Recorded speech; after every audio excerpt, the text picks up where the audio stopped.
maeneo mbalimbali hadi kijiji cha Chepaten, Pokot Magharibi kushuhudia madai ya ufufuo wa mama anayedaiwa kufariki takriban siku 10 zilizopita.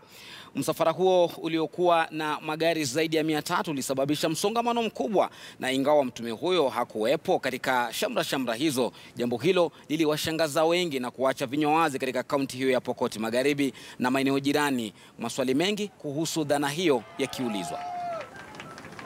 Ni wewe Mungu mwenye nguvu. Sasa ninaambia watu ya Kenya yote na watu ya dunia yote, tangu leo mmesikia Rosa alikufa, angekuwa ameoza. Lakini sasa Mungu ya nabii alirudisha.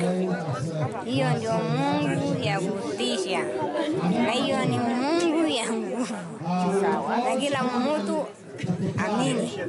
Kama nyinyi bana amini, sasa hakuna mwingine mtaweza kupata, na kwa tuje Lamu straight.